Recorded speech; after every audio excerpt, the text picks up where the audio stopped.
એને ધમકી દીધી છે. જિગીશા પટેલને ભૂલથી એક હાથ અડાડાઈ ગયો છે. બાકી જિગીશા પટેલની બાબતમાં એક હાથ અડાડીને કોઈ જોવે તો માથા કાપી નાખીને કપાવી ન નાખીને તો અમે પટેલના પેટના મટી જાય. હું એને કહું છું એટલે બીજી વખત બોલવામાં કૃત્ય કરવામાં ધ્યાન રાખે. અમારી દીકરી અને અમારી બહેનનું જે રીતે અપમાન કર્યું છે એમાં તમે તમારું છાત્રત્વ ગુમાવ્યું છે.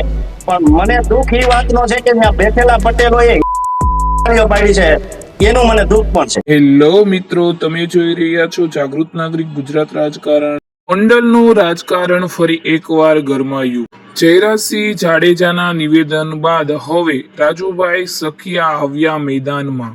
રાજુભાઈ સખિયાએ કહ્યું, જિગીશા પટેલની બાબતમાં કોઈ એક હાથ અડાડીને જોઈએ, જો માથા કાપી નાખીએ ને કપાવી ન નાખીએ તો આ પટેલના પેટના ન હોઈએ. વાત આપણે જયરાજસિંહના નિવેદન બાબતની કરી છે તો ખરેખર તો હું જયરાજસિંહને પ્રજાના પ્રતિનિધિત્વના વ્યક્તિત્વ તરીકે ક્યારેય માનતો જ નથી. કારણ કે અમારા જયરાજસિંહ નું રાજકારણ વિવાદથી જ ઉત્પન્ન થયેલું છે, પડકારોથી જ ઉત્પન્ન થયેલું છે અને ચેલેન્જો જેને કરવાની હોય છે એટલે એનું આખું રાજકીય જીવન છે ચેલેન્જોમાં, પડકારોમાં, વિવાદોમાં એમાં જ પૈસું છે. એટલે આ કોઈ ગોંડલની કાલની સભા એ કઈ નવીન બાબત હું કઈ ગણતો નથી. એક ક્ષત્રિય તરીકે જે દર વખતે એવું કહેતા હોય કે અમે ક્ષત્રિય આ તે ક્ષત્રિય તરીકે એક અબડા જે તમારી સામે મોરચો માંડીને બેઠી છે એને તમે કઈ રીતે નમાજો છો? એઠવાડથી નમાજો છો કઈને? તમે એને વીજળી કોમેડિયન શબ્દથી નમાજો છો, પછી તમે એને મારવાની પણ વાત કરો છો. એટલે ક્ષત્રિય તરીકે સર્વપ્રથમ આ શબ્દો સાચા ક્ષત્રિયોને માટે પૂછી લેજો કે સાચા ક્ષત્રિયો માટે આ શબ્દ શોભનીય નથી. એટલે અમારા જયરાજસિંહની આ બાબતને હું ખૂબ વખોડી કાઢું. બિલકુલ લડાઈનો અંત જો સરકાર ઈચ્છતી હોય, પ્રજાના હિતમાં ઈચ્છતી હોય તો જે શબ્દ કાલે જયરાજસિંહ બોલતા હતા એ શબ્દ સુપ્રીમ કોર્ટે એને બોલવાના પર પ્રતિબંધ લગાડ્યો છે. સરકારને રિપોર્ટ કરવો જોઈએ સુપ્રીમ કોર્ટને કે આ માણસ બિના મંજૂરીએ કેમ આટલા બધા ભડકાઉ ભાષણ આપે છે અને કોને મારવાની વાત કરે છે, શું કામ મારે છે અને ભૂતકાળમાં એને માર્યા છે એવું પોતે સાબિત કરે છે. છતાંય સરકાર કાંઈ કરે નહીં તો પ્રજાના પ્રતિ તરીકે સરકારને કેવી રીતે માની શકાય? બિલકુલ તૈયારી છે.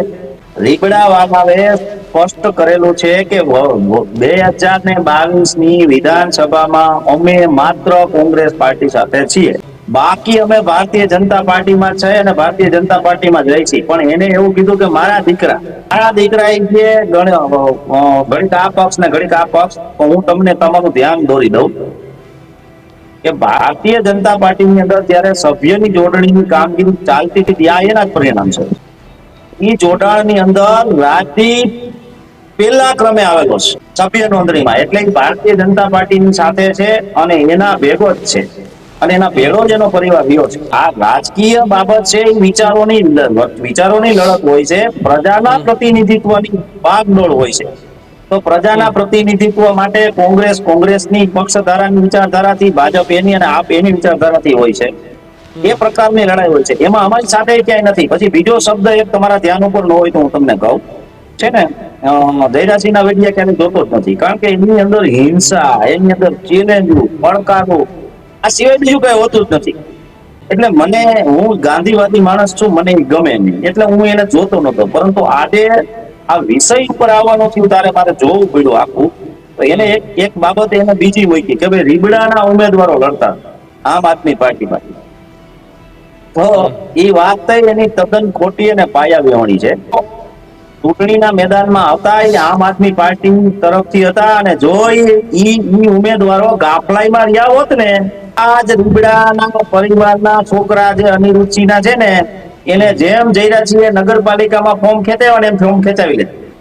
એટલે અમારા માટે બંને જે કહેવાય ને કે બંને દબંગો અમારી સામે જ છે અને મેદાને જ છે. બીજું એને ધમકી દીધી છે.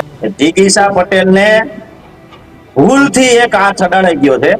બાકી જિગીશા પટેલની બાબતમાં એક હાથ અડાડીને કોઈ જોવે જો માથા કાપી નાખીને કપાવી ન નાખીને તો અમે પટેલના પેટના મટી જાય. હું એને કહું છું એટલે બીજી વખત બોલવામાં કૃત્ય કરવામાં ધ્યાન રાખે. અમારી દીકરી અને અમારી બહેનનું જે રીતે અપમાન કર્યું છે એમાં તમે તમારું છાત્રત્વ ગુમાવ્યું છે. પણ મને દુઃખ એ વાતનો છે કે ત્યાં બેઠેલા પટેલોએ પાડી છે, એનું મને દુઃખ પણ છે.